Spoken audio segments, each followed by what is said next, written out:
everybody, and welcome back to the MMA Archive. Man, it feels so good to be able to say that.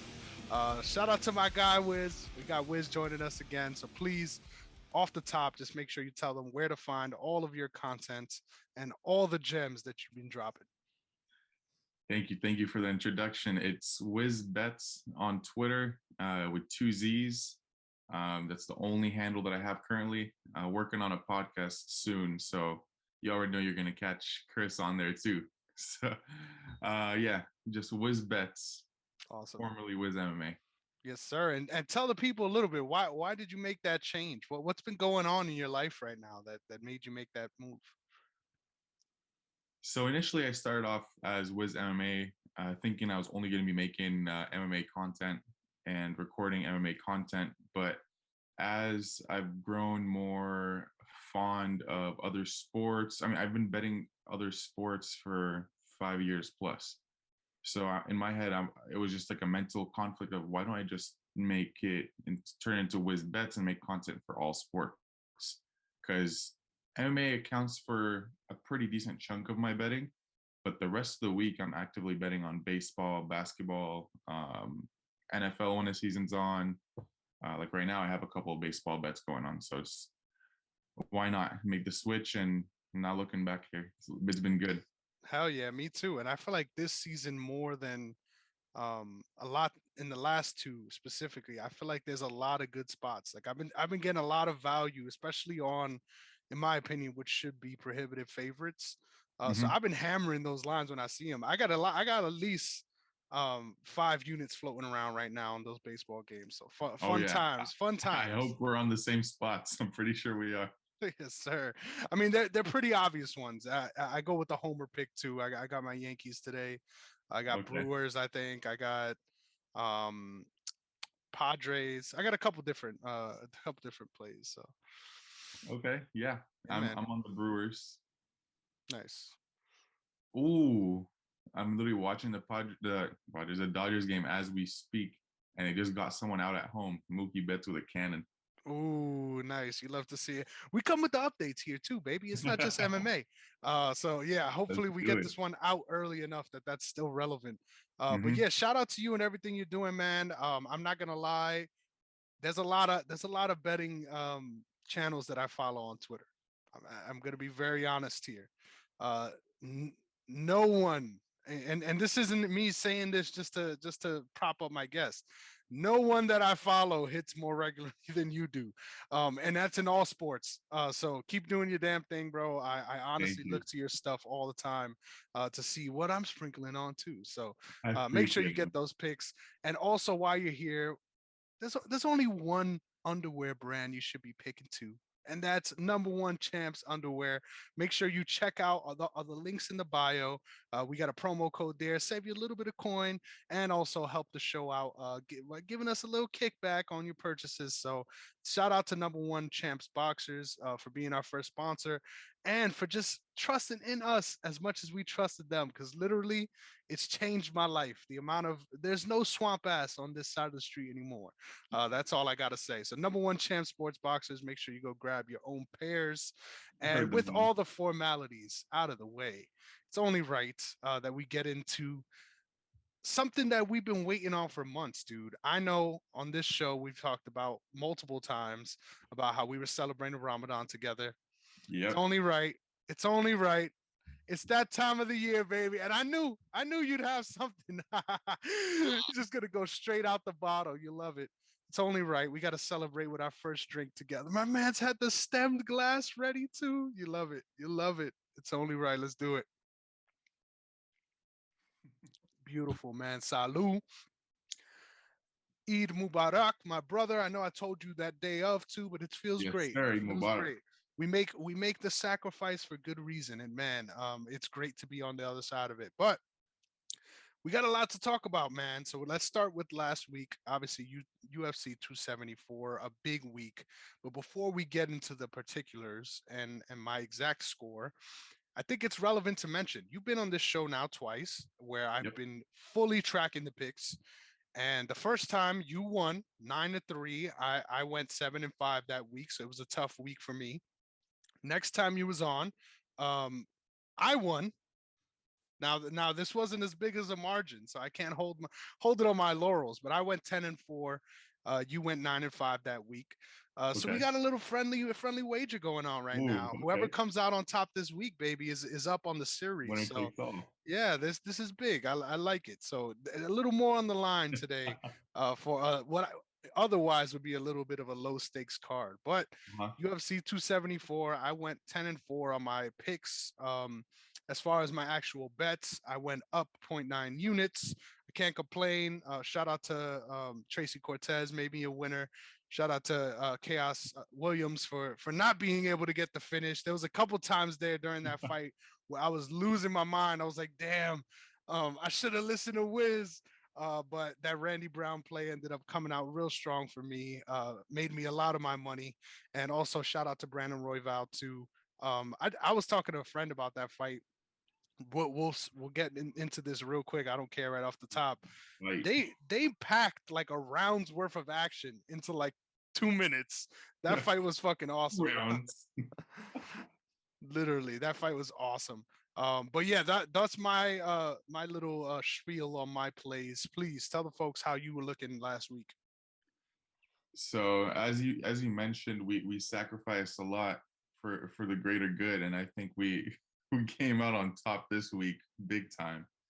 UFC 274 was one of my best winning cards for the year.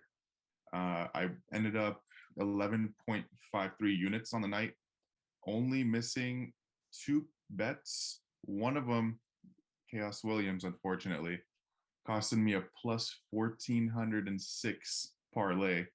He was the final leg, and that one, I'm not gonna lie, that one hurt.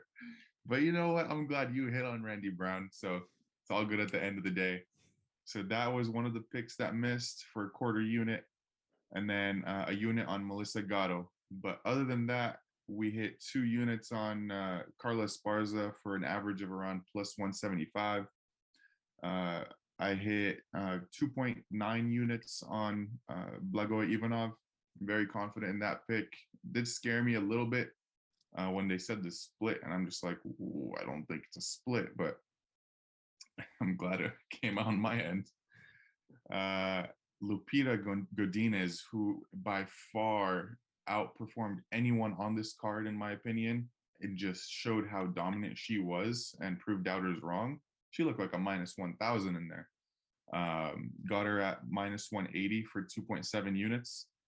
And then I had two little parlays. Royval Chandler for 4 units. Was pretty confident in both those picks. Royval almost gave me a heart attack, not to mention. And then I had Fiallo and Larkin from Bellator, who both hit for 4 units as well. Nice. And the last pick of the night, fight ends in round 1 or round 2, Justin Gaichi for 2 units. So overall, really profitable night, really fun night to watch. Besides that Rose fight, the only reason I was watching it was because I had a bet on it. And in my head, I'm just running through mental lapses of, is round 1 a 10-10?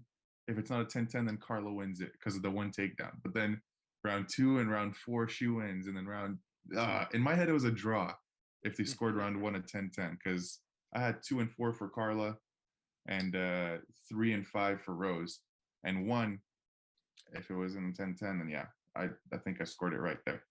Dude, we're going to get to that fight later because that was... I got some controversial opinions on that, so we'll leave that to the end. I kind of want to start bottom up and like talk about some of these picks, because I know a lot of shows will give you their picks and plays, but a lot of shows aren't going over the L's they took, and I think it's important. Mm-hmm. The fight that you mentioned, I was on the other side of, and I ended up taking a huge fucking L. But I'll explain my pick and also talk about, because this is underrated too. I feel like a lot of times with betting, it's very easy to be biased and to not enjoy things 100%. For what they are. And I feel like even though I was on the other side in that fight specifically, I'm really excited for what came out of it. So Ariane Carnelosi coming up against Lupita Godinez. I actually put a 1.5 unit heater on Carnelosi. I was really confident in that play as well. And my ideology behind it was, and this is so silly now looking back on it. But my ideology was with the way that she struggled up against the fence against Luana Carolina, getting those takedowns and securing them. I thought, the issue strength, but Oh, turned out the issue was length. And that is something that I should have been able to recognize, especially in the matchup specifically. But I was like, hell yeah, if strength's the issue, you got problems against a hoss like Carnelossi. And real mhm. quick, I need to mention this because this is, I remember that moment specifically and the way you were looking at me. I'm like, why is he looking at me like this? We were talking about the Sarah McMahon Carol Hossa fight a long time ago, and I'm like, Carol Hossa is one of the most bodied up fighters in women's MMA, and you're looking at me like, what the fuck are you talking about? And I, for whatever reason, firmly believed that she was actually Ariane Oh Carnelossi. no, that's So that's what exactly I why was I thought talking that. to you about. Yeah. And you were looking at me like, dude, what the hell are you talking about? Like, and thank you for not calling me out on that. I had to put myself on the chopping block for that one. But really good shout on your pick on Lupita Godinez. Would you mind telling me a little bit about more of your thought process going into that bet and why you felt so comfortable putting that much on her? Yeah, so here's what I saw. Um, in my head, if she can take her down, it's done. I literally thought that was my thought process. If Lupi could take Carnelossi down, she is done. Because Carnelossi on the feet, yeah, she's knocked some people out. That's for sure. She got power, but all of her shots are very telegraphed. From what I looked at the tape, very telegraphed shots. Um, Huge overhands that you could see from a mile. It's like you got to load up to go all the way for an overhand, and you can kind of catch that first movement and just go out of the way. And I thought Lupe Godinez was the type of fighter that is somewhat cerebral, and would be able to dodge or at least try and counter those overhands, which she did. And once she got the fight to the floor, it was pretty much over for the whole round. And she just did that on repeat for 3 rounds, rinse and repeat. Yep. So it definitely made me proud for that analysis, for how accurate it was. But I mean, I still think there's some place in the division for Carnelossi. Maybe give her another fight or two. But if she can't put things together rather than just straight overhands, no combos or anything like that, I think she's going to suffer. And not to mention, she's jacked. She's on that Paulo Costa secret Jewish, but Yes, sir. The secret you get sauce. tired just because of all that muscle. Mhm. So yeah, Yeah, overall, really happy with that one. really good shouts there. And looking back, it's always so easy in hindsight, but that's super silly of me. That's a point 0.5 unit play versus a 1.5 unit play. So something to I think agree. of moving forward. But really good shouts. I think Loopy is gonna hit a ceiling in this division too. I don't know exactly where that's gonna be. It might be in the top 15, and that's not a bad place to hit it. But that's another reason that factored into it too. I'm like, I was sipping on the potential juice. Sometimes the potential of certain fighters Mhm. gets ahead of you a little bit, so you got to rein that in. Really good shouts there. Real quick, random fight that I wanted to ask you about: Francisco Trinaldo versus Danny Roberts. What was your lean coming in? And dude, old man Trinaldo is just a fucking monster, bro. See, I wanted to stay as far away as possible from this fight. And the only lean I had was Roberts just because of the youth. But I do not know, man. This guy Francisco Trinaldo just keeps to keeps having those third round wars where he'll literally look like he's fresh. Come on in the third round and literally wash you. It was tied 1-1 going into the third, and he reached into the fountain of youth and took a sip for that round. He threw hammers, and yeah, definitely wrong on the read there, but there's a reason why I stayed away. That Yeah. was a no bet. If anything was a no bet, which we have a couple on this card, that was a no bet. I feel that. I didn't bet either, but I was a little disappointed in myself that I didn't, just because I felt like by decision in that matchup would have been a good play, just because you'll probably get a good line on it. Mhm. And then B, I picked Trinaldo on the show. I talked about how I didn't see a way that Roberts would be able to sort of put it on him in a way that he hasn't seen before. And shout out to this. This is a throwback right here. I hope you know what I'm talking about. Francisco Trinaldo's on that bench warmers game plan. Just read it out. I am 12. If it turns out that he's actually 54, I'll believe it. The guy's a fucking monster, and Uh-huh. the fact that he's that shredded at 43, insane. Brazil's got a monster on their hands. Let's just say, and I'm pretty sure there's going to be a couple of other guys that he ends up knocking off before Uh-huh. it's all said and done. Man, I should have bet on Trinaldo. Thinking of it, I've all every single time I bet on the Trinaldo fight, it's Trinaldo, and that's been a total of 4 times. Every time he's won for me. Nice, The last 2 were very greasy decisions, but very. man, I should have just stuck with the Trinaldo train because obviously his wheels aren't falling apart anytime soon.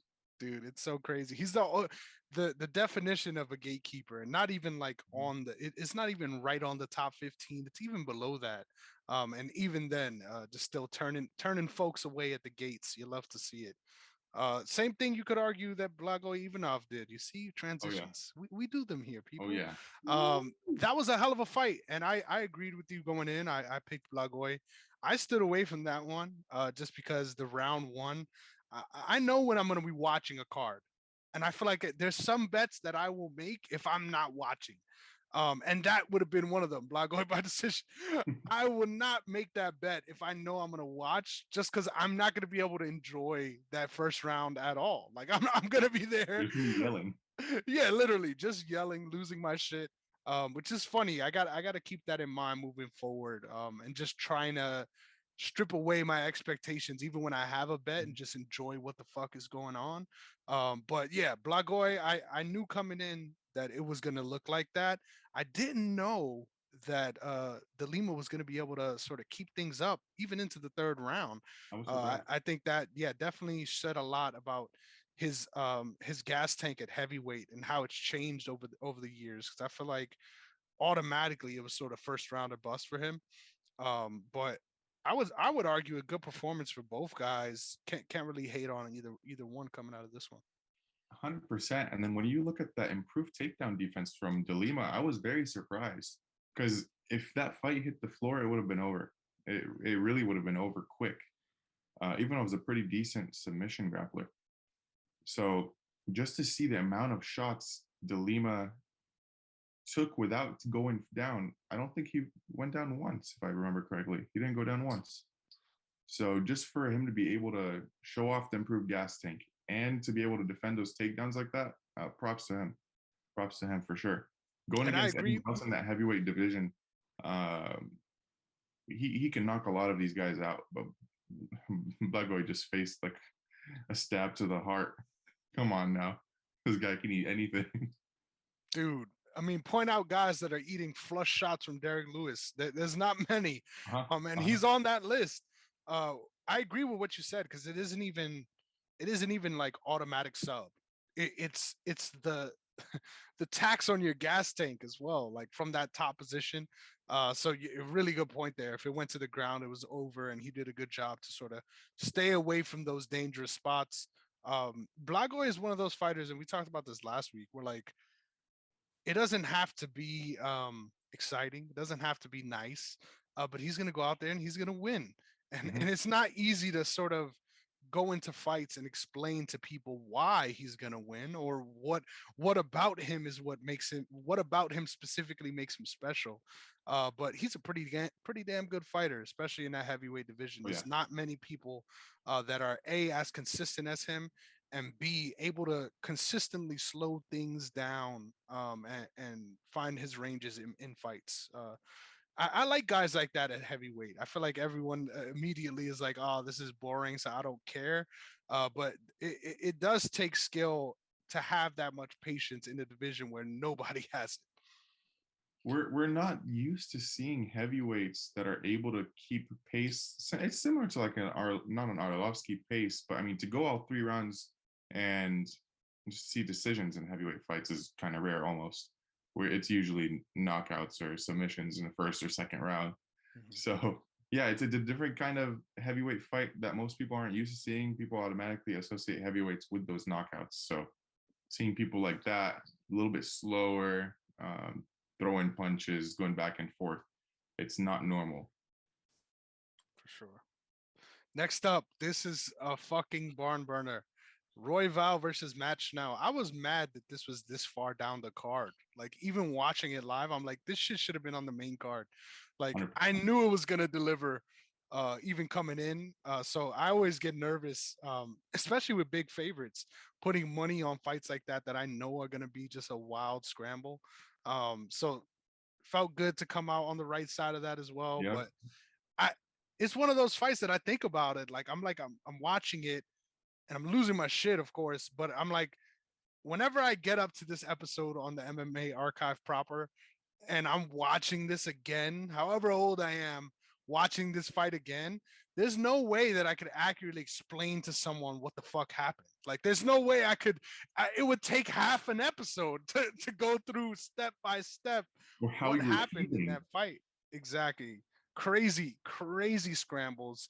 And honestly, what makes the flyweight division so fucking good, because both of those guys I would say are at the top of that division when it comes to those moments and being able to capitalize on those moments.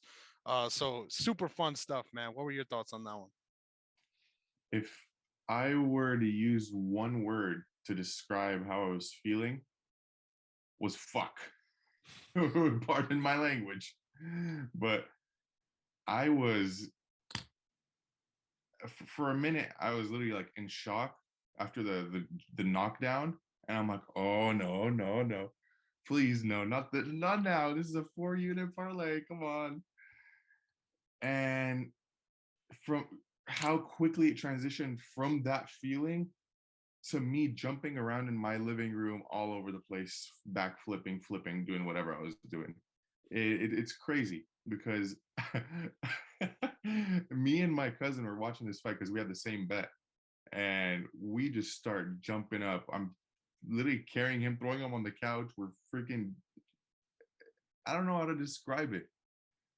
When you have such a emotional roller coaster from the lowest of the low to the highest of the high, just that quick within like 30 seconds, there's something about it. And I want to rewatch that fight and just to see what happened, because sometimes when you place big bets, you're kind of only watching one side, so you don't get to see what happened on like the Matt Schnell side. And I just need to rewatch it. But wow, that's Hell the yeah. only way I can explain it. Sometimes you feel more than you could think. And Uh-huh. I feel you Uh-huh. on that, bro. Yeah, Literally. That match Snell guillotine was tight. And I thought it could have been over, like just by the amount of time he stood in there as well. Yeah, that was so fun to watch. And crazy. honestly, anyone that was ever saying, yeah, fuck the flyweight division, you're smoking hella drugs, because clearly I think it's undoubtable just how exciting that division is, and B, how technical they are. They're pound for pound. There's no division that has the action that flyweight and bantamweight have, and it's for a good reason. If you're in that weight class, I'm sorry, dude. It takes a couple more years to get to be UFC level than it does in Uh-huh. every other division. It's tough, just especially looking back and seeing how that division was about to get cut and how there was just a lack of talent to now it's just like a talent overload, where you have guys like Mukayev and who's up and coming trying to prove himself and no one wants to fight him, and you have Matt Schnell who's also pretty good. You have Alex Perez, the Roy Vals of the Forgotten. world. He's forgotten. Yeah, yeah, they're all forgotten. And then you also have Alexander Pantoja, who also has just been like MIA for a little bit. When he comes back, holy shit, that division is a problem, and it's a problem that I like to have. I want to see it. I just want Hell to yeah. continue watching those fights. Hell yeah. Hands down, action fights galore, baby. But next up, I think it's important to talk about this because This is a tutorial on MMA betting because people will say stay away from this fight. Stay away from a heavy favorite.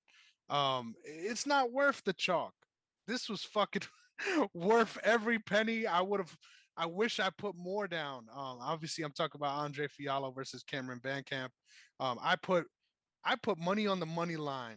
I put money on the props.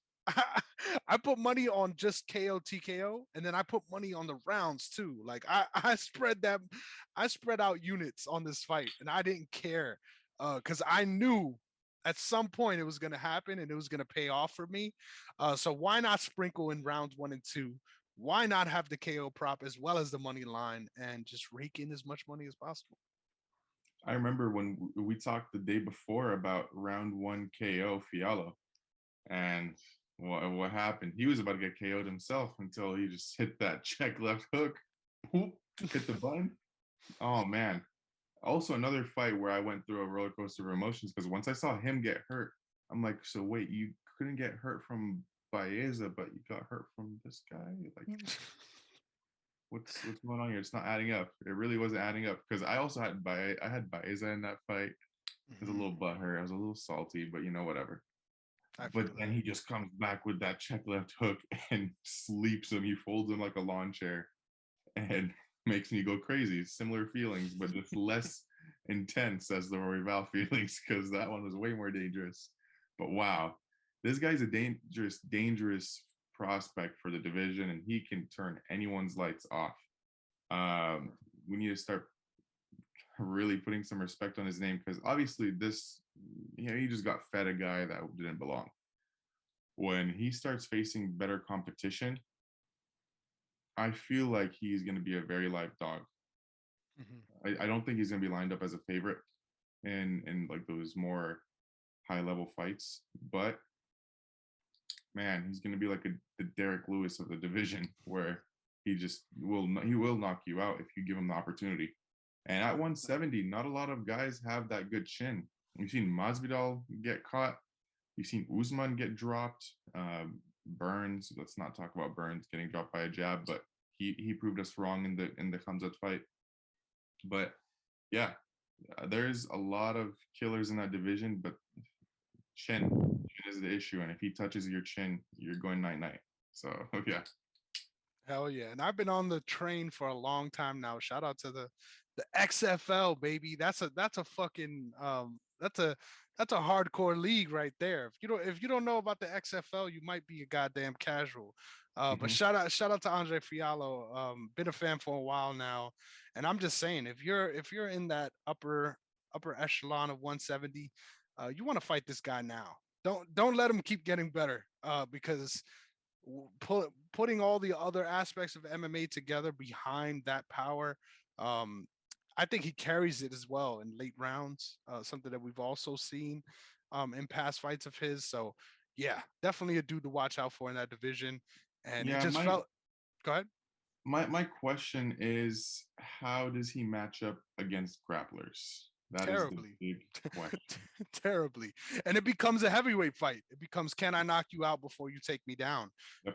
So there's going to be, and honestly, I hope this happens for our sake. There's going to be a couple matchups where he's a favorite and he shouldn't be, and we're like, hey, hold on. Uh-huh. Let me hammer on the other side of this one, Yeah. Yeah. just because I think there's a lot of sort of gains that need to be made in those phases, even against kickboxers. Like the Miguel Baeza play was not a bad play at all. I actually sprinkled a little on Fiallo, but it was a hedge. I put my main money on Baeza too. So I feel like that another matchup like that with the kickboxer that will work the legs, work the body. That's a very winnable matchup for them too. So it's very spot dependent on whether or not I'm going to bet on Andre Fiallo.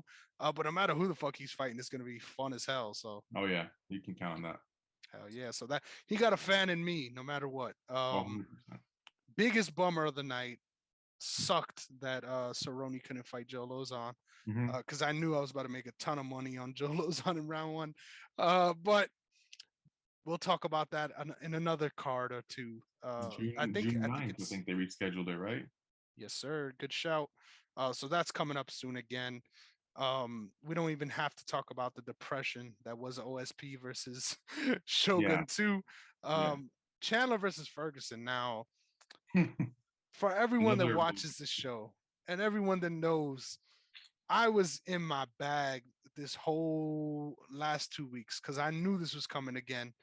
And I'm a huge Tony Ferguson fan. I waxed poetic last week again, talking about how my fandom is tied to Tony Ferguson. Like it's not even just like, oh, I'm a fan of this guy. Like now this is my guy.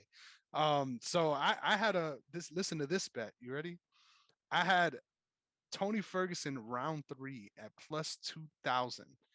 Do you know how much value was there? And seeing Uh-huh. when watching the fight, seeing the way he came out in the first, that that's only made this ending even more depressing for me because the amount of like excitement and like holy shit, I told you motherfuckers I had after that first round, even after things got closer towards the second half of it, I'm like, Tony's back. Like I was losing my shit. I'm like, Tony's back. And all of you motherfuckers that doubted him, and I was here all hype. And then of course, the shot that nobody could have saw coming, a front kick that, in my opinion, it didn't even feel like he was trying to throw. Just by the way, No. nobody punts like that when you're throwing a Uh-uh. front kick. You stab it. We all know this. So when I saw it land on replay, I'm like, this cheating motherfucker, cheating with athleticism. Just literally punted like he was playing kickball, lands right on the chin and puts my guy to sleep. The the range of emotions from being I elated bet. to being absolutely fucking crushed, seeing him get knocked out like that, it was nuts. Shout out to him and just his unbreakable attitude after that moment where he had with Chuck Liddell coming out of the cage. Just so hard to watch because as a fan, you never want your guy to be that guy. Like everyone knows that guy. If you stay around long enough, you become that guy. But when that dude is your fucking guy, it's pain, bro. Hmm. Yeah, it sounds like we're just going off of a repeated script here, but another roller coaster of emotions. Or Chandler was also tied to that 4 unit parlay for me. So when I saw that first knockdown, I'm like, yo, what's going on here? What's happening? And he ended up winning the first round, in my opinion. But wow, KO of the year, I'm calling it from now. It's going to be very hard to beat that. Hell yeah. Chandler, I don't know what to say. I don't know what to say. That was just out of nowhere. And I don't think he's ever won a fight with a knockout by a kick. I don't think so. They've all been punches. Yeah. So that just surprised me. It came out of nowhere. And Tony's tall. Hmm. So just to be able to get him like that, I don't know. Tony's tall, he's short, but he knocked him out with a kick. Like, how does that even work? Yeah, that's all I can say there. Dude. And please, for anyone that hasn't seen it, look for the video from inside the arena because that kick looks even more insane. Like if he threw it a second millisecond before or after that, it's not landing the way it did.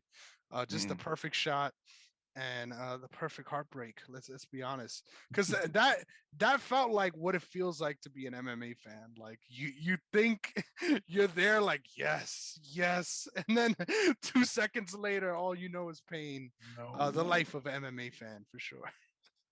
Yeah, that was tragic. That was tragic. But Uh, now, next up, the biggest snooze fest. I don't think it's the most boring fight in UFC history. I think it is hands down the weirdest fight in UFC history. And it's not because it wasn't a possibility. Like I saw it in my mind that at least a couple of these rounds were gonna be mediocre at best. But I thought it would be because of the wrestling, not because of just pure inactivity. Um, I feel like when people watch this back years later, it isn't going to be as inactive as people remembered when watching it. There was a lot of moments, especially with calculated pressure and things like that, where things are happening. Don't get me wrong, but it's not fighting. It's positioning and getting into a better position. Now, as someone that bet this fight, I stood away from it. I was on Rose's side. Um, First of all, talk to me about why you made that play and why you felt so confident in it, and how you thought the fight was going to play out, because nobody thought it would look the way it looked. At all, at all. There was multiple things when it came to this play. Um, First thing, I mean, I believe in the narrative, even though it got broken big time, but Cinco de Mayo fights always favor the Hispanic South American side. I very much believe in that narrative, even though Canelo lost, which I had a bet against him. But uh, that was one thing. I had the narrative in my head, but mainly we've seen Rose in the past how she struggled with the wrestling, but more so, she struggled mentally with things. In my head, I was capping the mental struggle more than the physical ability. Just going over that first loss, how she lost to Carla versus with the wrestling and submission. I thought Rose was just not going to do anything, and I was surprised to see that happen, just to actually take place, because you don't really see fights like that, man. It's tough, but in my head, I'm like, she might just not do anything and try to stay as far away so she doesn't get taken down. So I capped that into it and just thought there was going to be no way that Rose is going to even try to get near Carla or try to even kick her. And without Rose's kicks, her game just falls apart. Her game relies heavily on those kicks to set up the punches. And if she's throwing kicks, Carla's going to grab that leg and take her down like Whaley did. So just to see that come into fruition, but also, to me, it was the most boring fight ever, ever, hands down. Like before this one, it was I literally it's on the top of my head, but I can't even remember. I mean, it was very close. The style bender Romero, that was just a boring fight too. But this one just blew it off the boat like by a lot. I did not like watching it. I did not like how I was feeling during it because I was just very frustrated. Even though I bet on it, I'm just like, come on, just give us some action. We're all coming off of a very hyped knockout by Tony, like of Tony Ferguson from Chandler, and then you give us this. But yeah, I mean, at least I came out on the right side. I think in my opinion, I scored for sure round 2 and 4 for Carla, 3 and 5 for Rose, and then I just wasn't sure if they were gonna score round one at 10-10. I scored it for Carla because she got the one takedown, and that was literally the only thing besides 3 strikes in that round. And takedowns are far more significant than strikes. So yeah, I had 1, 2, and 4 for Carla. Really good shouts. And I was kind of clowning everyone that I saw on the Carla Esparza side. Like I think this was an eye opener for me as far as um, and this is something that you hear often in MMA vernacular, but just like some things just don't change. Like so, even though people get better and styles change, some aspects of certain matchups, sometimes those things kind of just are set in stone. And I think that's something that I should have took more into consideration, because I think Rose lost the fight more than Carla won it. Like it was Mhm. because of, Yeah. Oh like yeah. you said, those mental lapses, those thoughts of, well, I know this can happen, so I'm gonna prevent it from happening. Um, versus actually going out there and going after it, and finding the moment to make something happen. Just interesting spot for me. I feel like nobody predicted it to go that way, but at the same time, the predictable outcome of Carla winning was there. So something I got to think out about moving forward, especially with title fights. Just because Mhm. they're a big underdog doesn't mean there isn't a shot. But at the same time, um, I feel like grappling matchups versus strikers specifically, that's going to be a line to hammer on, regardless of who's fighting. Just sort of a matchup dependent thing. which is 100%. also why I was more on the side of Randy Brown than Chaos Williams, because I thought he would be able to mix it up, and then that never even happened. So funny things the way this MMA betting game works. A lot of the times you assume something is going to happen, or you assume that a fight is going to play out a certain way, and it's a lot more than just that. So that's why we have the fights, baby, so we can see how they turn out on the night. Hmm. And Yeah. no fight explains that better than the main event, dude. So Mhm. before we go into that, was there anything else you want to say? I'm sorry. Um, that's the thing. I try to not let the odds influence me because a lot of people, once they see the odds, they automatically have a lean. Like, oh, people expect this person to win, which is not wrong. That's why the odds are built. But these fighters themselves, more often than not, they don't even know who's the underdog, who the odds are leaning towards. So it doesn't matter to them if they're a minus 1,000 favorite or a plus 400 dog. They're going to go out there and they're going to fight their fight. And it just depends on who executes better. So I just try to not let that influence me at all. Shout out to Executor. My man said, "Who executes better?" You love to hear it. But a little millennial reference for those of you that can enjoy it. But this main event, dude, Justin Gaethje versus Charles Oliveira. Um, this fight was always a sort of two true outcome fight, right? Like it was either this is happening or this is happening. And if honestly, if they even got out of the second round, let alone the first, it would have been a surprising, like, holy fuck, what are we Yep. watching kind of moment. So I wasn't surprised that it ended in the first round. I was more so surprised um over something that I've said on this show that I shouldn't be surprised about anymore. And that is Charles Oliveira's resilience. Even after getting dropped, I'm starting to think he has a little bit of that Ion Kutalaba in him, where yeah, he gets hurt, yeah, he gets hit, but some of it might be a little bit of exaggeration. Like some of it might be playing up to it a little bit. I think, of course, the first shot was a big shot that dropped him, Yeah. but I think the second knockdown was a little bit of that. Hey, I'm hurt. Come get me. Yes. And it almost worked. It almost worked.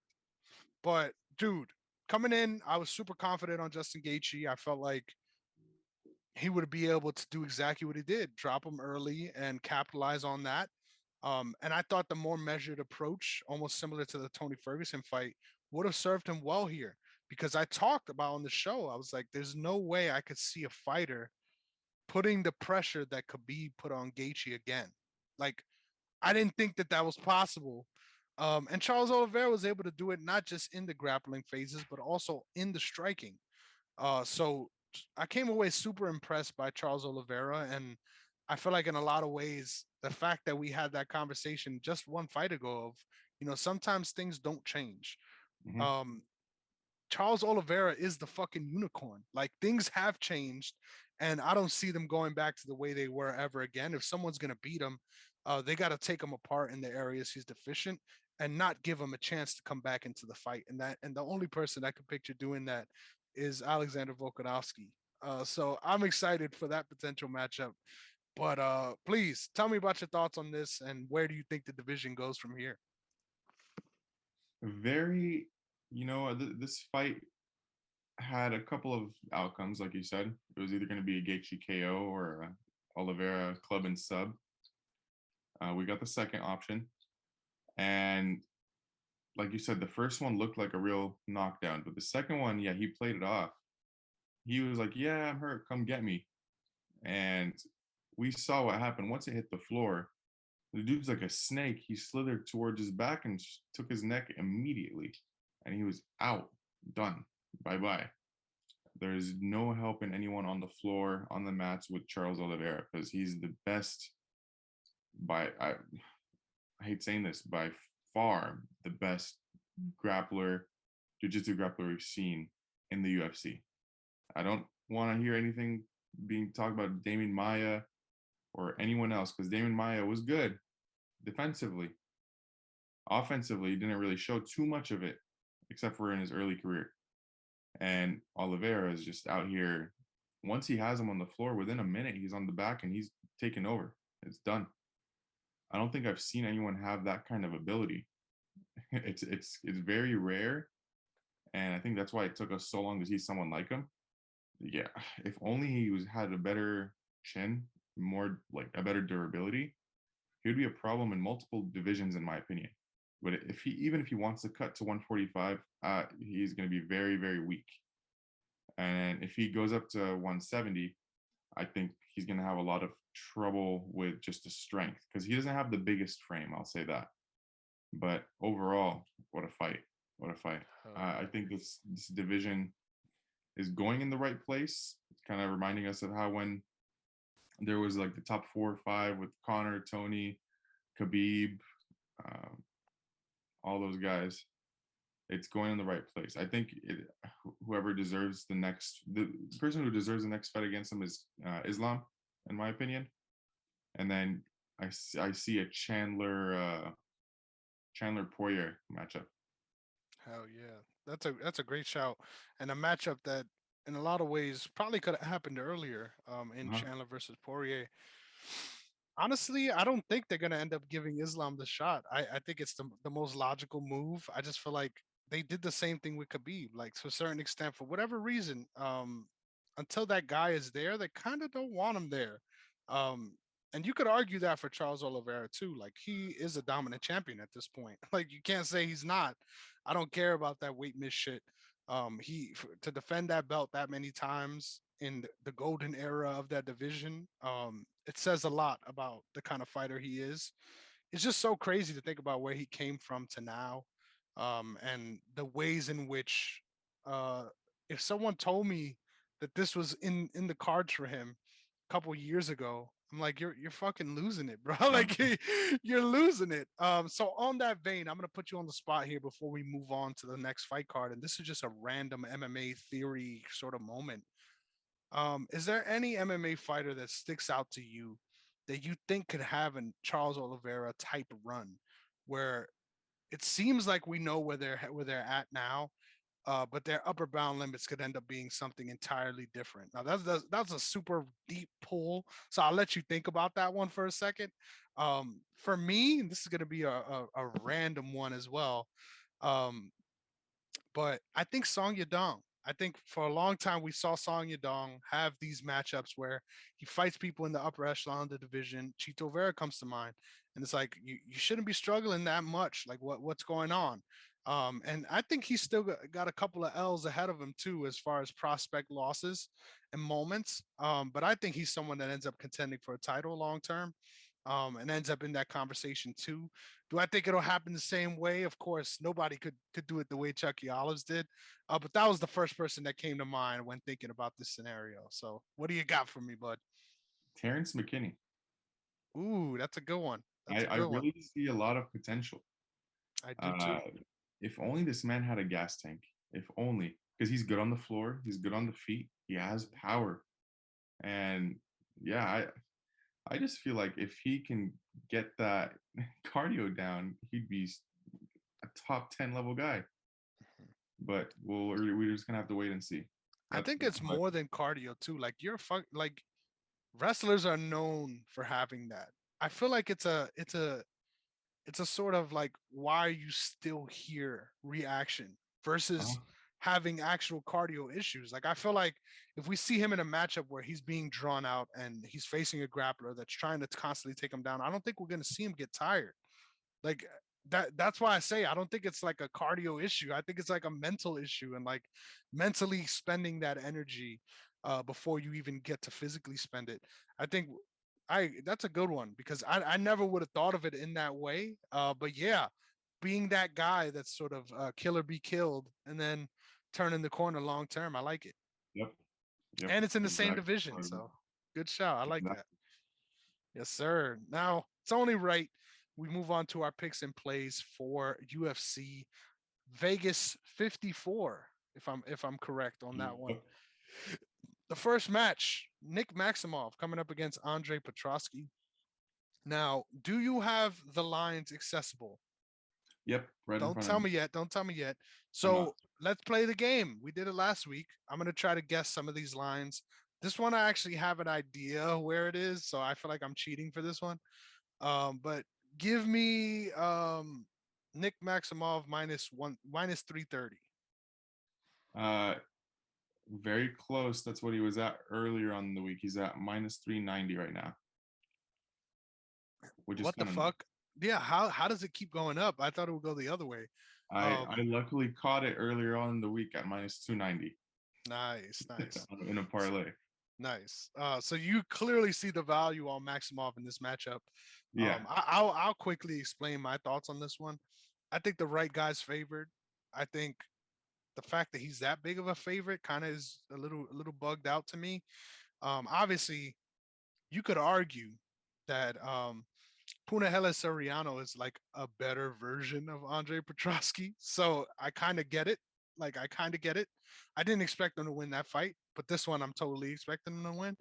But at the same time, I feel like, especially when it comes to the first two rounds, it's gonna be a little dicey. Like there's gonna be moments where Petrosky has that gas still, and he could sort of put it on him, whether it'll be in the ground and pound areas or just sort of getting out to the right foot and sort of putting Maximov behind on the scorecards. For a fighter like him, I think that's a bad spot to be in. But at the same time, I think make a little dog play if you're gonna on Petrosky because that line isn't where it needs to be even Uh-huh. before the move today. But I agree with you. There is value on Maximov there. 100%. I think Maximov should be lined closer to minus 220. That's I think the ceiling for him. But yeah, right guy's favored. But to me, it's a mirror matchup. But one guy's just clearly better at what he's doing. They're both wrestlers. Uh, Maximov has more of a jiu-jitsu background too, training with Nate Diaz, and Nick Diaz. Um, his striking is very average, like par, nothing crazy. Same thing with Petrosky, but the main difference is the gas tank. Uh, Maximov is one of those Bryce Mitchell kind of guys where he can just do it over and over and over again. He doesn't get tired. He can. So I was watching Stat Diggers every Sunday. They do like stats breaking down these fights, and it's like it's almost as if he shot 36 takedowns in 9 minutes. You don't see that happen a lot. Ever. It's yeah, you don't see that. So you always want to bet on guys like that, especially. It's kind of like when we absolutely hammered Bryce Mitchell his last fight against Barboza for the same reason, but that was a better line. We got him at like was it a minus 150? Yeah, Yep. minus 150 on Mitchell. We absolutely stole that.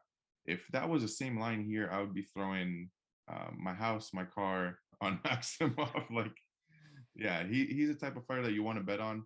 Now, given that it's a wrestler versus wrestler, it might be a little bit dicey to see who is the better wrestler, obviously, but I think Maximov has what it takes to take this out via decision, in my opinion.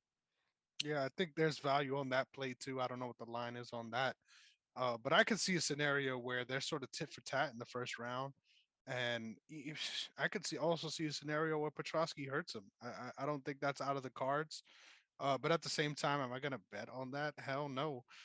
Because of all the reasons you said, but also because I got a feeling, and don't tell nobody this. I got a feeling they want this guy to do well. Nick Maximov, that is. So I think there's a reason why he got this matchup specifically. Don't get me wrong. I think Petrosky's a good fighter. Like I don't think he's a bad fighter. But at the same time, there's a lot of areas where Maximov succeeds that he actually has issues in. So, like I said, keep your eye out for moving forward on Nick Maximov because I think he's also going to be one of those guys that you're going to be able to hammer against because he's over juiced based Mhm. on the hype in a way. But my official pick is Nick Maximov. Is yours too? Minus two. Yeah. Yep. One last thing is also the level of competition. Petrosky's been fighting bums. Michael Yep. Gilmore and Yao Zong Hu. Yep. Who is who? Exactly. Who? Yeah. So definitely better competition. Like Soriano is pretty decent. Yeah, for sure. Even going into the house, I'm like, yeah. this is a replacement fighter if I've ever if I've ever Yeah. seen one, because it takes a lot to be it doesn't take a lot to be a replacement fighter for the UFC.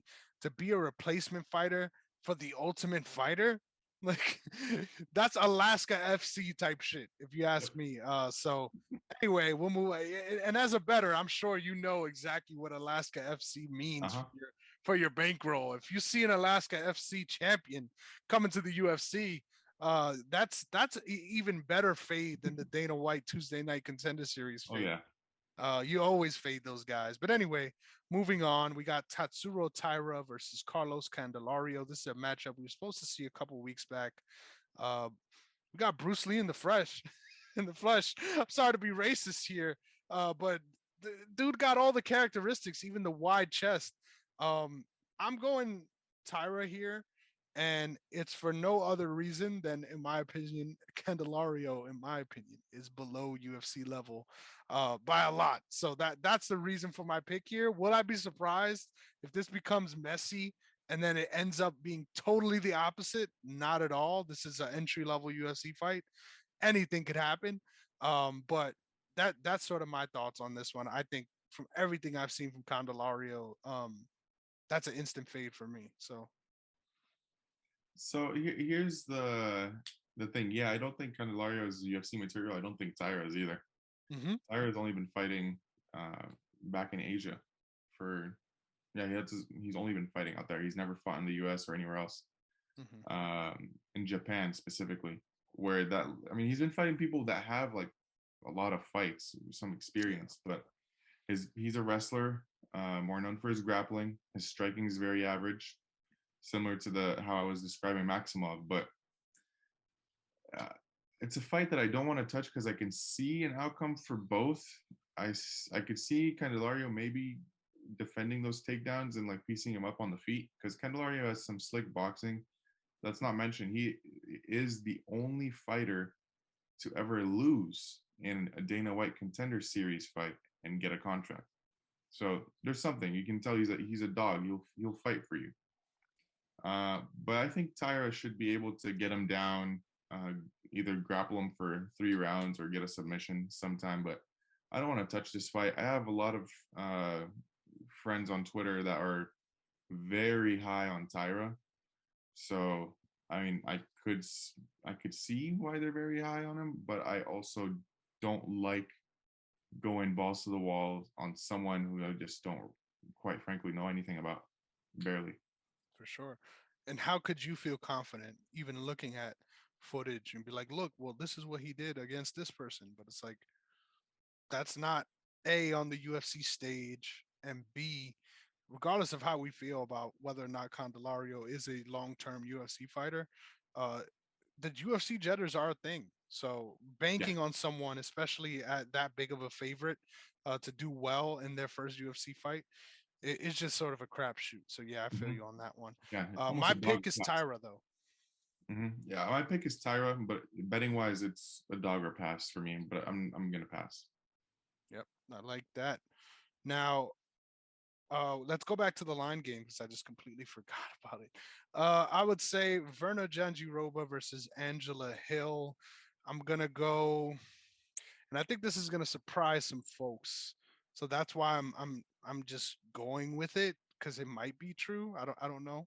I'm gonna say Janjiroba minus 115.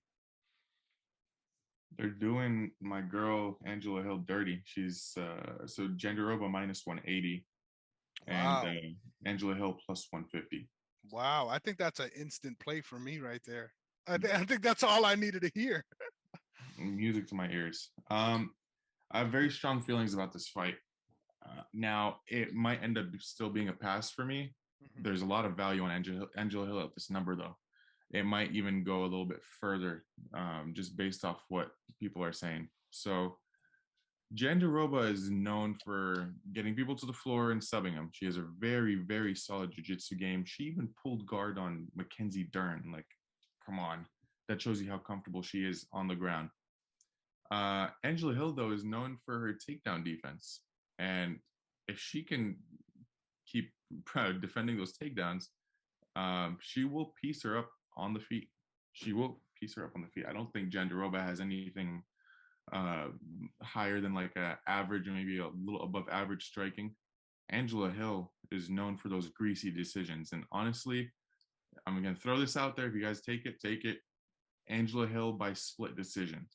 And that's all I'm going to say right here. That's probably going to be close to plus 18 or 1900. But I really think that's a strong possibility because out of her last 5 fights, I think she had like 4 split decisions. Yep. So I don't see why it's going to change. Hell yeah. I'm rooting for Angela Hill TKO by elbows, but do I think that's gonna happen? Hell no. I agree with you. I think Verna ends up winning this one. But I do think there is value on Angela Hill. I think the fact that she's that big of an underdog, like y'all must have forgot. I don't know what fights you're watching. But it's not as if Gianjiroba has been a world beater out there, especially in the last 2 fights that she had. So I think there's value. I'm picking Gianjiroba, and I'm if you're betting on this, it has to be on Angela Hill, which I think I might, but my pick is still Gianjiroba. Yeah, no, I agree. And I mean, Gianjiroba's last fight, she lost to Amanda Rivas, and Amanda Rivas is predominantly a striker. So, I think Angela Hill's a better striker than Amanda Rivas. So, don't quote me on that, but that's just my opinion. Mm-hmm. So I think Angela Hill can take this. So that's your pick. Yeah, I like it. I wish I had the gumption. I think there's going to be moments where she ends up on the ground that just sort of suck the air out of that feeling. But let's be clear, there's a lot of fights where you make a pick and then you know who you want to win, and those two things do not line up. That's one of these for this one. My heart is with Angela Hill for sure. Mm-hmm. Next up, Michael Johnson versus Alan Patrick. No. Next up, if you want to bet on this fight, you call 1-800-GAMBLERS. Oh my goodness. Michael Johnson versus Alan Patrick. Listen, people, whatever you do, don't bet on either side. Please don't. I see why people want to bet on Michael Johnson, but how many times has he let people down? He has wins over Tony Ferguson and people like of that caliber, and then he has losses against way worse competition. Yep. He would be winning the first 2 rounds, but somehow he always finds a way in the 3rd round to lose a fight. By knockout or by submission. He does something stupid or he gasses, or both. At the same time. Exactly. And on the flip side, Alan Patrick is terrible, but he always finds a way to win the fight. So it's kind of like something really waiting to happen. So whatever you guys do, please don't touch this fight. But I can't stop some people. Dude, if you are, like you said, you got a problem. Like, let's talk about it, bro, because you got a problem. I will say this though. I think when it comes to mythical MMA fighters, Alan Patrick in round 1 is on and that probably isn't what you expected me to say. He's up there. Like round 1, he has his shit together, brother. Like it is not he looks like a different fighter versus round 3. Obviously,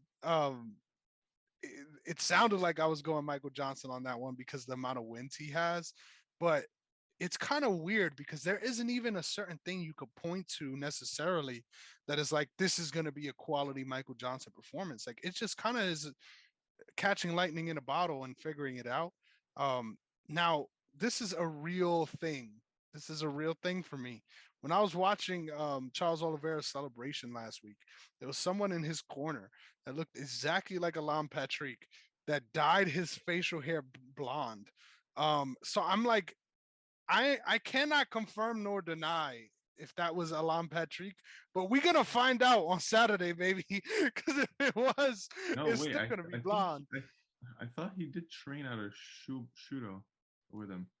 Yeah, so if he does, then that was him, and that's gonna be even more exciting, because it's gonna be mythical Alan with the blonde goatee, which adds another level. It doesn't show on Topology because it still shows X Gym, but X MMA. But I remember seeing this somewhere where he was training Oliveira. So I don't know. Yeah. That they We'll find out this week, both of us. We just spoke about it. If I was right and that was Alan Patrick, goddamn, I have way too much MMA knowledge just stored in my head that I could look at a random assortment of Brazilian dudes with blonde facial hair and be like, that's Alan Patrick. But goddamn, I think this fight is gonna be garbage. Like, this is my hot take right here. I think this fight is gonna be absolute trash. And by the time the second round is finished, we're like, what the fuck are we watching? Like, what are we watching right now? It's gonna go one way or the other, where Michael Johnson just pieces him up on the feet for round 1 and 2 and gets submitted in the third. Yeah. or Patrick just wrestles him throughout the rounds. Exactly. And gasses out, and Michael Johnson lands. Knocks him out. Either way, it seems in like the beginning, live bet the other on the other side. That's a really just good live shout. bet the underdog. He says that. I'm saying stay the fuck away, no matter when it is. My pick here is Alan Patrick, just because I feel like Michael Johnson has fell off a much higher cliff. But give me Michael Johnson. I like it. I like it. Somebody had to do it. I respect it. Yeah. Putting the record on the line, back-to-back fights. I really like it. Next up, I'm glad we were able to move on from that one quickly. Yeah. Viviani Araujo, one of my favorite names to say, because I think I say it pretty well, versus Andrea Lee, KGB. This is actually a sneaky good fight, if you ask me. Mm-hmm. I really like both of these ladies. I'm excited for this one because I think this is a matchup in some ways that both of them need for their career, just to sort of show that they could beat that kind of fighter, because they've lost to that kind of fighter before. I really like Araujo's game. I think in this matchup specifically, she's going to be able to shine, staying on the outside and sort of being in and out, being quick, being the quicker fighter. Mm-hmm. If things get super dirty in the clinch, which I also can imagine they will at some point, it leans towards Andrea Lee. But at the same time, I really like the footwork and the ability to sort of reset from Araujo. I think this is another one of those fights that if you feel like you have a confident read on, like, you're just fucking lying. Like, you're just saying shit. Like, you can't, there's no way you could be really confident on who's going to win this. And that's not because this is women's MMA, because people love saying that. I just think this is one of those kind of matchups. I'm going Araujo here, but at the same time, I could see paths to victories for both of these ladies, so I'm not surprised either way. My final guess is Andrea Lee minus 150. Let's see, because I didn't check that line yet. So they're both minus 115. Okay, pick them. Interesting. Yep. I'm surprised by that, to be honest. You know, I'm not. Here's the thing: Araujo is pretty decent for the first 2 rounds, and then she starts to gas out really terribly, which Andrea Lee has capitalized on before. And Andrea Lee is pretty decent on the feet, but she's been taken down a lot, and that's also part of Araujo's game. But if she's able to keep this fight standing, I think Andrea Lee wins. If it goes to the floor, Araujo definitely wins. For sure. So I definitely, like you, I don't have a solid read on the fight. I don't have a solid pick either, so I'm not going to bet it. If the fight goes to decision, line was a lot better. That would have been an instant smash spot for me. I don't see any way where this fight gets finished. But unfortunately, it's already escaped us, closer to the minus 370s right now. So a little too late on that one. But yeah, I mean, I'm gonna go with Lee here, but I'm not gonna be betting on this fight no matter what. Really good play. I mean, this is approaching degenerate status, in my opinion. It's almost there. Yeah, it's approaching it. Not as bad as the last one, but it's absolutely coming close. Not. Now, this next fight, I think I want you to go first on your analysis. I'll give my line first. Just because I want to hear what you think about this before I tell you what I think about it. Jake Hadley versus Alan Nascimento. I'm going to guess that Jake Hadley is a minus 140 favorite. Minus 220. Really, I need to put a little bit more steam on these. But please tell me your thoughts on this matchup. So we've seen Jake Hadley, obviously, on the Contender Series. A lot of people thought he was gonna absolutely dominate his opponent, knock him out, like ground and pound. That's his game. Takes you down and he ground and pounds you until you are out, completely out. And then Nascimento is a brown belt in jiu-jitsu, decent jiu-jitsu grappling. His striking is coming along as well. One thing is, I don't know if I necessarily agree with the line here, but I like Hadley. I do like Hadley to win this fight, but it's a lot closer than I think people, or at least the lines, are saying it is. Because Nascimento has it's sneaky, sneaky striking. And he has really lengthy arms. I think he has the reach advantage here. Let me actually just confirm this while we're at it. 69.5 inches of an inch and a half of reach. It's not much, but when it comes down to it on the floor, that will help him out. And he does have a couple of fights in the UFC, I believe. Yeah, 2 fights. And then he lost a split to Julian Paiva, who predominantly is a striker, and he held his own, a split decision loss there. So I don't know. I mean, a dogger pass is not bad. I wouldn't bet the minus 220 on Hadley. I mean, maybe he's a parlay piece, a 2-fighter parlay, but I don't know. Very, very weird fight. I'm excited for this fight, but very, very weird. Another one in the flyweight division, the ever so exciting flyweight division. So I wonder how, I bug myself with this, but I wonder how Hadley would match up with someone the likes of Muhammad Mokaev. Oh yeah, I like that a lot. I think a lot of people are sleeping on Hadley because of the outside of the cage antics. Um, Very unlikable fighter, which I think does a lot for you in MMA. I think it honestly puts you on a pedestal. So Mhm. I won't be surprised if he ends up in that same, like you said, in that upper echelon, not just because of his skills, but because people want to see him fight. Um, I'm a big fan of his skills too, though. I think he's very good. I think he's very strong for that Mhm. division. I think that's also very big. Um, I agree with what you said though, and I'm picking Alan Nascimento by knockout. And it's not because I'm like this is definitely gonna happen. It's kind of like I want it to happen, but also because I feel like there's a lot of brash overconfidence in Jake Hadley's game that leads to a lot of different spots where there is openings for someone that isn't viewed as a traditional power puncher to sort of catch that lightning in a bottle and really hurt him on the feet, especially because his guard's going to be down a little bit because he has that attitude of just like nobody could fuck with me, and I like that in a fighter. But to a certain when it's at a certain level, it can be dangerous, especially when you're more of a grappler than you are a striker in matchups like this. I'm not confident in it. Probably definitely not going to be betting on it. But it's just what I feel like is going to happen, and I'm going to ride that train. So I'm going with Alan Nascimento in this one. But everything else points to the fact that Jake Hadley is probably going to win this by decision. And that's probably the smart play. But that's what I'm going with, and I don't give a fuck. I'm convicted. Let's do it. On to the next matchup. We've got Frank Camacho, Frank the Crank, baby, coming up against Manuel Torres. Um, the Dana White Contender Series fade is alive and well. Um, I'm gonna come off the top and I'm gonna say it. I am extremely confident in Frank Camacho in this matchup. I think he's fought some very high level competition in the UFC, which makes me feel the way I do about this matchup specifically.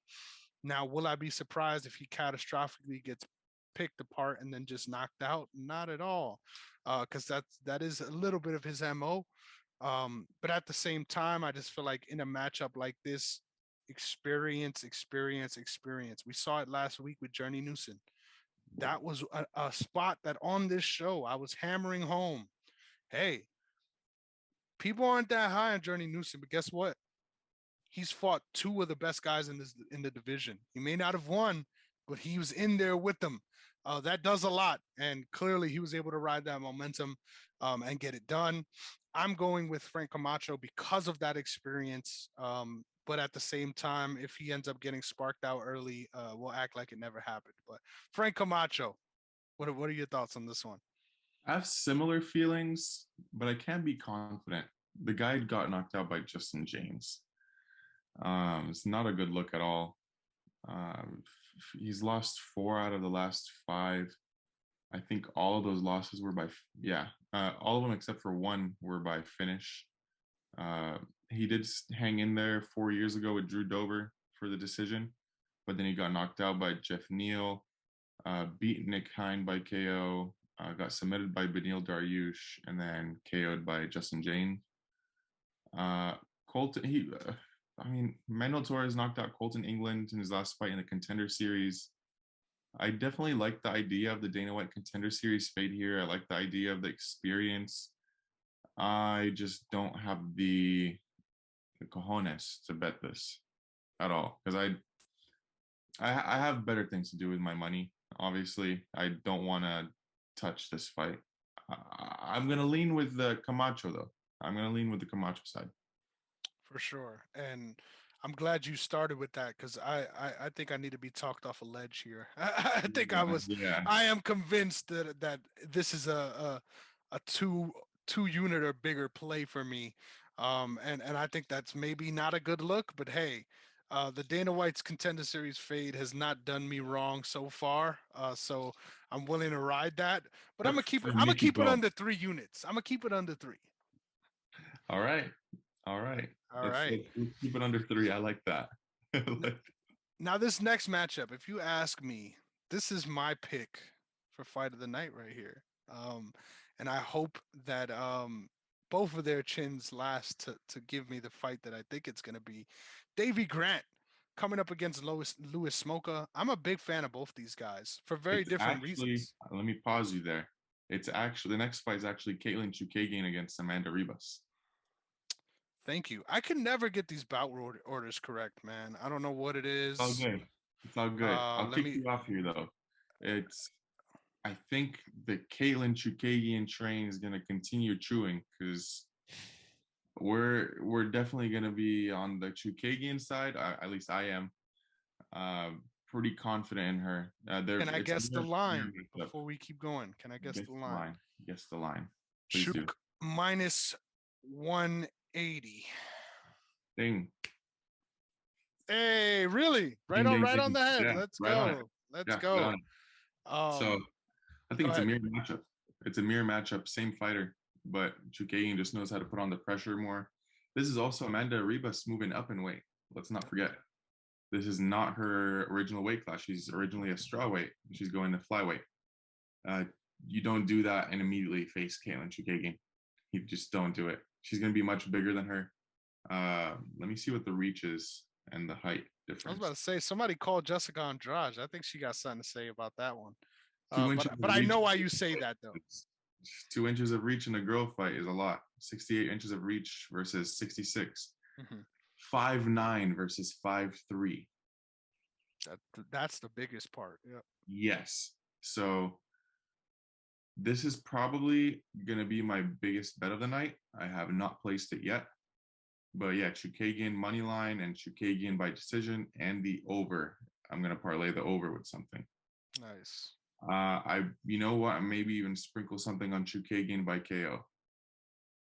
Wow. That's a confident man right there. That's a confident man right there. That literally does not happen in a Chukaygan fight. She does not knock people out. She hasn't knocked anyone out in the UFC. Something is telling me. I'm wearing the tinfoil hat right now, but I think it's the straight shots. Shout out to Marina Rodriguez.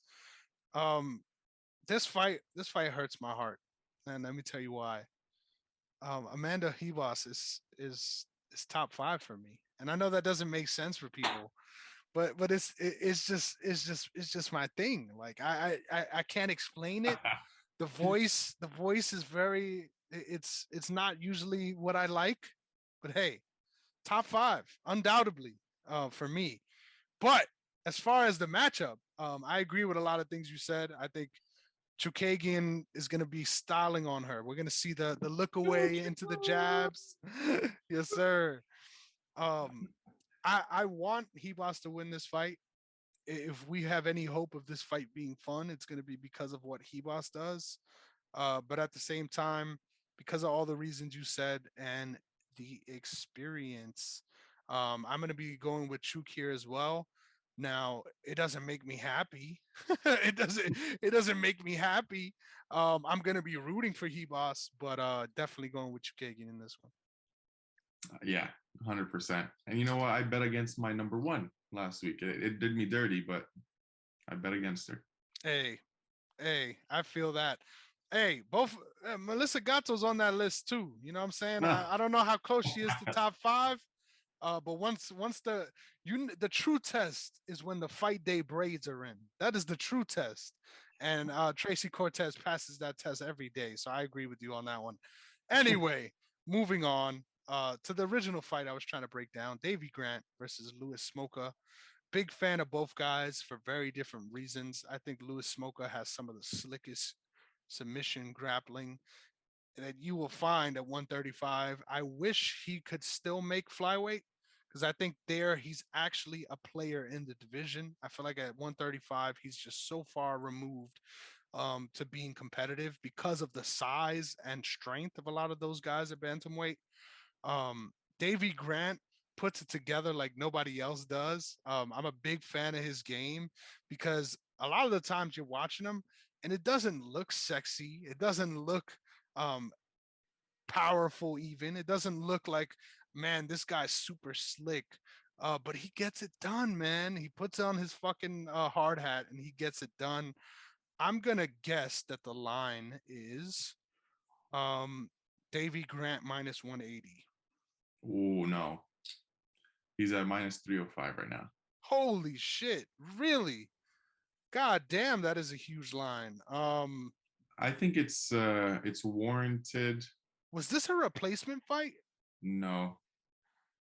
Because I'm kind of wondering why they even like I feel like Davy Grant is so far ahead of Lewis Smoker right now. Like what was this a stay busy fight? Like what I was think it's this? because Davy Grant lost his last two. Um, given that he lost against it was Yanez and let me You see could who was argue it. he won that fight, dude. You could argue. You can, and I was on the Yanez side, and I was very uncomfortable. And Cheeto Vera, he lost a Hmm. decision, but then he knocked out Jonathan Martinez right before it. Yep. But that Who is I not a rate very at highly. all. Who I rate very highly. Yep. Very highly. Davy Grant is a madman in there. He reminds me of a Tim Elliott at 135. And his striking is very unpredictable. Yep. Tim And Elliott with power. Yeah. That's a good shout. exactly. Very unpredictable. And he, oh man, this guy, once he starts putting it together and he has that face on him, like, let me try and do this and show you the freaking topology picture. But this guy looks like a madman. Yeah. And once he starts putting it together, he will keep up with the best. And he's the second leg and the last leg to the parlay I had with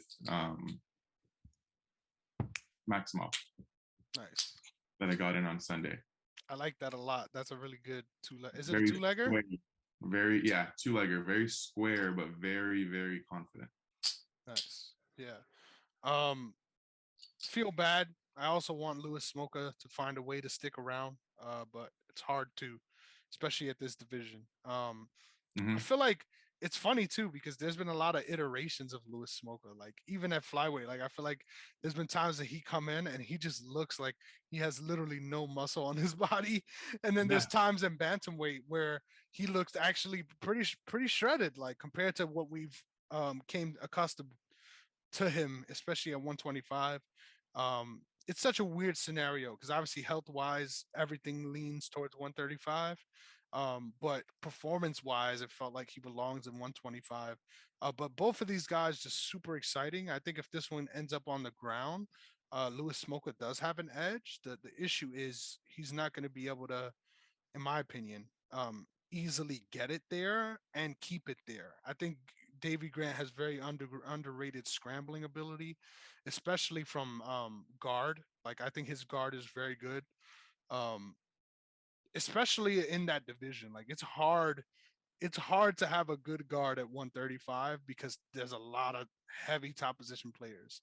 Yep. But at the same time, big fan of both what both of these guys have to offer. So this should be fun. But I don't think it's going to be sweaty. Like I think it's going to be fun, but I don't think it's going to be sweaty. I think Davey Grant's running away with this one. That's your pick too, right? Yeah, that's my pick. Davey Grant for All sure. right. I'm gonna let you start off this one after I give my prediction. Ryan Spann versus Ion Kutalaba. I'm gonna say Spann minus this. This one's tough. Um, Spann minus 220. You have it exactly on the dot, but flipped. What? No way. Yeah. Kutalaba's that big of a favorite? Yes. What? Sir. What? That is crazy. Warranted, in my opinion. Warranted. That is crazy, dude. But this I is, agree with you though. That and we'll get there. But please, I'm excited to hear what you think. warranted. And I'll say this is the best underdog spot on the card. I'm still not taking it. Yep. I am one of the biggest Ion Cutelaba fans. Same. And I try to separate as much as I can, being a fan of a fighter, and when it comes to betting on things, try to separate it as much as I can. But even here in this spot, the experience, the fighters that Cutelaba has been in the cage with, like Ankalaev, and it goes a long way. And the power, and just that last fight that Spann was in when he fought Anthony Smith, he just looked like he didn't want to be in there at all. He literally looked like he just wanted a way out. And it's something like that. That's why I don't bet on Rose. There's a lot of things when fighters have like those mental lapses in a fight. I'm very uninterested, even if they're the right side. And the guy just, he lost by KO to Johnny Walker, who's not known for his power. I will take Cutelaba by round 1 KO. That's my prediction. I just like his striking. I know some people might think Cutelaba is a little undersized compared to Ryan Spann. I also don't like the gym Spann is out of. I don't like Fortis MMA fighters, except for Damon Jackson. It's only Fortis MMA fighter that I like. The rest have that Fortis shell. No, thank you. That Fortis shell is going to get broken by one of the hook punches. And it does nothing for you vision wise, for sure. Listen, this is gonna surprise some people here. Okay. I'm a Ryan Spann fan. And it isn't because I'm like, man, this guy's a world beater. Like this guy's gonna become champ one day. It isn't because of that. It's because I think he's one of the guys that you could watch that he's not fighting just his opponent. Like he's fighting himself out there. Like and we see that often. And I always root for guys like that because um I feel like it's very fucking relatable. Like I feel you, dude. Like I feel like it's hard to be that guy that just fucking shows up and performs the way they need to be every single time. Like that is, I guess, taken for granted way more than people realize. Like that's a very hard thing to do, especially at this level. But when it comes to just meeting your expectations and your ceiling, like Ryan Spann's ceiling is way higher than Ion Kutalaba's ceiling ever will be. But I don't think he'll ever reach that level. I'm just so surprised that the bookies are on this one too, because I thought everyone would take that sort of once again potential over proven provenness. I thought that they will be all over saying Ryan Spann will be the favorite. I coming in regardless of what that line was, I'm picking Kutalaba as well, just because I think his pressure as well as his willingness to not give a fuck is gonna give Ryan Spann a lot of issues. Like I feel like specifically in this matchup, Jan Kutalaba thrives. And the fact that he's been training at Extreme Couture too, like I'm a big fan of that gym. And I Yeah. think reining in 2% of what Jan Cutelaba does and making him a better fighter makes him honestly top 15. So I just really thought that Span would have been the favorite given his sort of being at the higher echelon of the division, actually being in main events in the UFC, things like that. Um, but yeah, the I agree with the bookies on this one. I'm going Kutalaba by probably first round or second round knockout. Yeah. If this one goes the distance, um, I could see a Kutalaba decision as well. I cannot see a realm of possibility.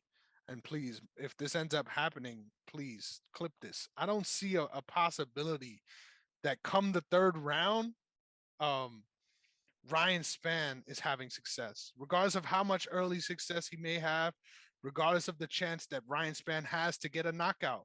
That's a real possibility. By the time the third round comes around, Jan Cutelaba is going to be dominating this fight, and that's a great reason to pick him. So, I guess the bookies are right. Yeah, I like the grappling of Kutilaba. I think that's what's going to cause the most problems. Mhm. But also, I mean, when you dive into the records, you don't have any good wins from Span. I mean, Misha Serkinov. It's Misha Serkinov. It's old. Sam Alvey, Devin Clark, maybe, but Nagaro is old. The rest are all just nobodies. Um, he lost to Anthony Smith. That's a good loss, even though he got choked out in round one. Didn't see too much of him. It's Anthony Smith. You can't knock him off of that for too much. Round one, elbows and hammer fists from Johnny Walker. Didn't see much of Johnny Walker. But Kutilaba's losses, I know the first Ankalaev fight, he got absolutely just erased. The second one, he was still in there for a little bit. So I think he gained some experience there. He drew with arguably one of the best kickboxers in the division, Dustin Jacoby, draw. He beat Devin Clark as well in his last fight via unanimous decision. So the gas tank held up there. He beat Khalil Roundtree. He lost to Glover Teixeira in round two. He beat Antigulov with punches and elbows in round one. When I don't know, this was still light heavyweight. Jared Cannonier, yeah. Jared Cannonier, he lost decision. That's on the Ultimate Fighter finale. I mean, some decent people on that record. Oh yeah. So, I give me Kutalaba here. I don't know if I'm gonna get to the window with it. Maybe I'll put them in a parlay with the main event because those two I have some strong feelings about. I mean, decently strong. Mm-hmm. I don't think I'll take them straight though. I like surprisingly, I like the under, but yeah, those are my thoughts. I like that a lot. Now, I'm excited to hear what you're so convicted about because it's probably what I'm so convicted about. Um, Jan Blakovich versus Alexander Rockage. Does this, I'm not even going to say who I'm picking. I'm just going to start out by saying this. Is this the worst performance we get from a champion bouncing back after losing the belt? Because I think it's going to be. I really do think it's going to be. I think so. I think that's This is a shot at bad confidence. matchup. It's This is very a bad. bad matchup. It's very bad. A kickboxer versus just a boxer. Straight up. It's a power puncher versus a solid kickboxer who knows how to keep his space. And wants to keep his space. Yeah. Like, that's the Always issue. keep his space. Yeah. I think a lot of people don't like Rockage because he should, in theory, you look at the guy and he should be having way more finishes than he does. But I Uh-huh. really like the way he fights. Like, that's how you fucking teach a fighter how to fight. Let's get that shit straight. There's a reason why he's had so much success, and it's not just because, oh, he's a size bully, oh, he's just way more physical than these guys. No, he actually has very, very good process on the feet and in the grappling. This guy's grappling is very solid. Like, don't sleep on that aspect of his game as well. I'm a big fan of Rockage, and I think he's sort of championship or bust. That's his ceiling, in my opinion. He is that good, and on top of being that physically gifted, to have the full package, to want to fight the way you should fight, to be able to reel things in, like especially at 205, that's not something that is common. That is super Uh-huh. rare. So hammer, hammer, hammer on Rockage. What do you think the line is? Dude, it's gotta be Rockish minus 240 or something, right? Minus 195. Yesterday I saw it at minus 180. Yeah, that's value right there if you got it. Dude. And it hurts me too, because I like Jan. I like his I like the story. legendary Polish power, but yeah, Hell I yeah. only like it so much. Yeah, you could only trust in it so much. If he turns back the clock and knocks him out and He's is just a like, nice guy. I don't know. dude, I feel bad betting against him, but you have 9 years of age. The reach is the same. You have 2 inches of height on him. There's just a stylistic nightmare. nightmare.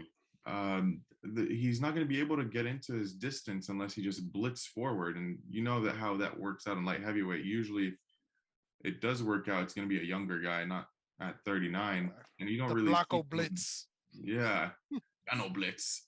You're not going to see him do that. I don't think he's ever done that in his career. Now, if it was someone like Yuri Prohaska, that's all his game. He literally just blitzes. That is a fight that I cannot wait to see. I'm pretty sure Yuri is going to beat Glover. Rockage is going to beat Blachowicz. They're going to meet. Yeah. And I'm going to have to go with Yuri. Hell yeah, me too. and there's gonna be moments in that fight where we're like, damn, we should have picked Rockage, but it's still gonna out of turn nowhere out he's gonna spinning backflip elbow to the freaking face. Yeah, you don't know what to expect from this guy, man. That's why I love him. He is so fun to watch. Shout out to Risen, baby. My OG promotion, my most literally in college, bro. I got my degree writing about Risen. So let's make that shit clear. Huge Risen fan. So anyone that comes out of Risen, you already know they're on my radar. But hands down, I agree with everything you said, and I hate to make it that simple, but it's just like he's a bad matchup for almost everyone in this division, but especially Jan. Um, and like I said, we want Jan to win. We want Jan to do well, especially at the latter stage of his career. But if you had, let me make let me say this as nicely as possible because I want to respect Glover. But if you had that much issues landing shots against Glover to Shera, you're gonna have problems against Alexander Rockage. So, yeah, hammer it. Whatever that line is, minus 195. It is. Hammer. It is. It should be closer to minus 300 in my opinion. Yeah. I wouldn't say 300, but yeah, minus 250. I would say is where it stops.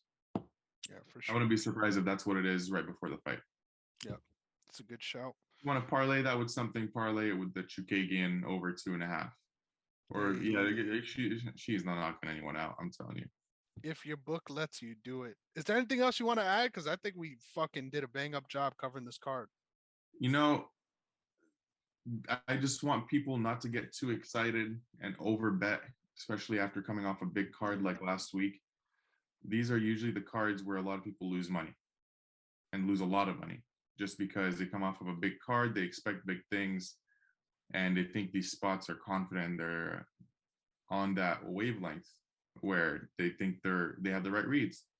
But on numbered cards like 270, 280, whatever it is, if it's UFC 200 something, you're going to have a lot more spots just because they're highlighted as a main card type of fight, but you're able to extract better lines just because there's going to be a lot more mismatches. You as a analyst, as a tape reader, as a handicapper in general, you're going to be able to find those spots, and that's where you find the higher level of quality. This is not a higher level of quality kind of fight night. You have a couple of spots. I highlighted a couple, but you only have a couple. And take what you can and don't get greedy. Oh, yeah, don't get greedy. Hey, the next fight card, it's going to take 2 weeks for us to get there. But there's 2 spots. I'm going to say if your book has them right now, Let me You guess. fucking Which double card? down. Huh? Which card? Home versus Vieira. Okay, let me go on there and let me try and guess them. Okay. Home versus Vieira. Is it a girl fight or a guy fight for both of them? Just give me that. 1-1.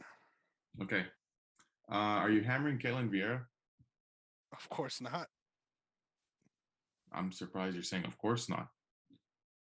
Yeah. Are you? Is that something you'll consider? 100%. Hey, I've been burned by Holly Holm too many times in my life to count her out of close Let's matchups. let's see. Let's see. Um, I mean, you better not say Gelatin Almeida. That's just No, of course. Yeah, no, that's a given. That's a given. Jonathan Martinez, Chidi Bang, and Jokuani. Nope. Neither of them. You haven't touched neither of them. I mean, the only other girl fight is Poliana Viana and Tabitha Ricci. Nope. There's another one that for some reason isn't on many different fight pages. Sam Yeah, Hughes versus Elise Reed. What? Yep, Sam Hughes versus Elise Reed. So that is 3 times you better go to the window with Elise Reed. There's no way, in my opinion, that Yeah. she doesn't win that fight big, or Yeah. maybe even come out with a knockout. Like I honestly think that's a possibility. Yeah, no, I agree. I agree. You like that spot? You like that spot? I love that spot actually. And then you know what's the next one? Eric Chase Hooper versus Felipe Coladis. You hammer on the one guy that honestly you probably shouldn't trust. But if there's one fighter, oh, here it is. Never mind. If there's one fighter that I've watched that I'm like, how the fuck is this guy still in the UFC? It's Felipe Coladis. So that is the reason for that one there. But dude, he barely lost a split decision to Chris Gutierrez. Yes, but that wasn't because, let me make this clear.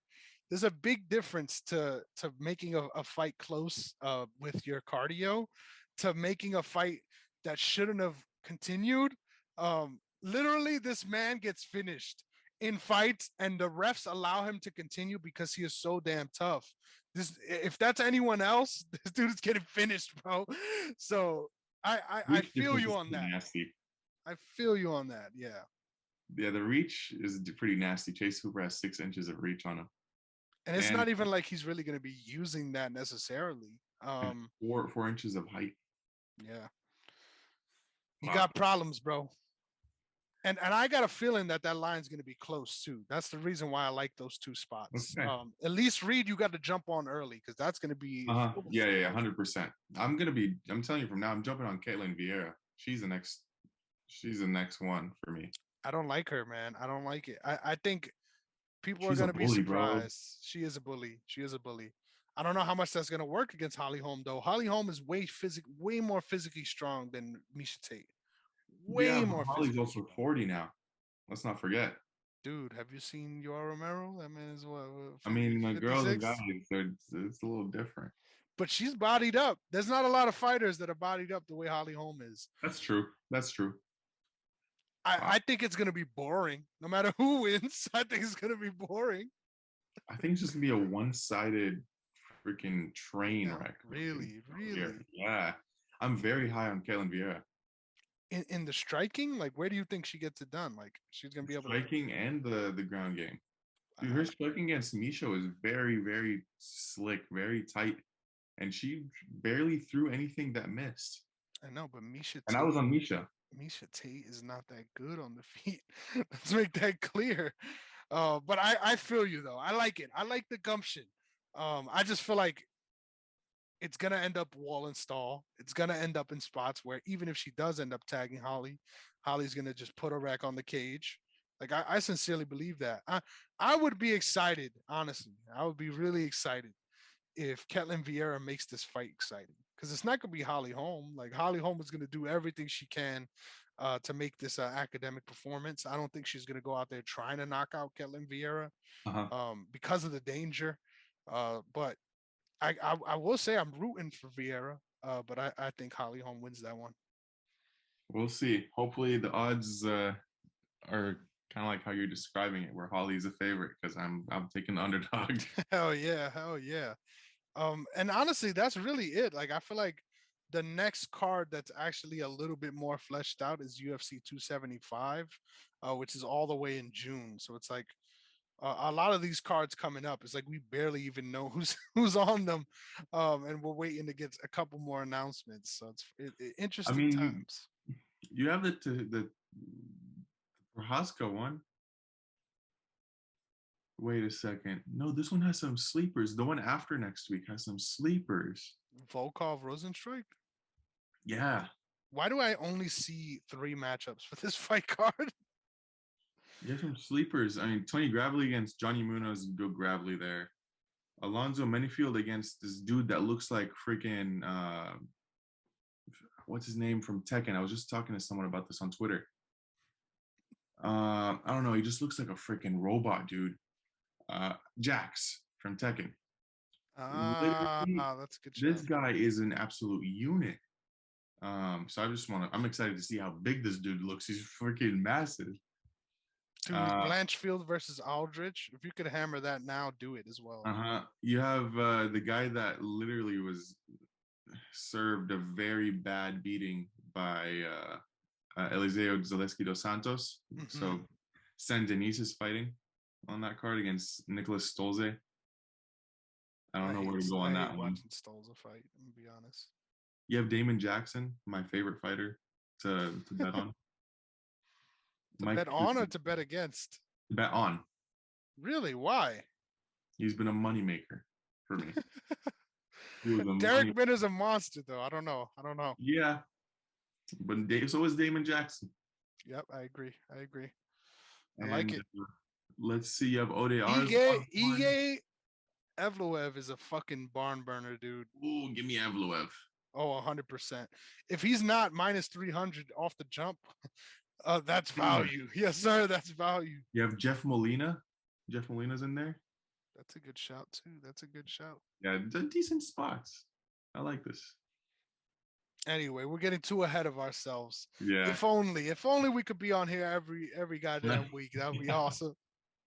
But dude, thank you so much for coming on again. I always have a fucking blast. Can't believe we're basically at 2 hours. It doesn't feel like it in the moment at all, literally.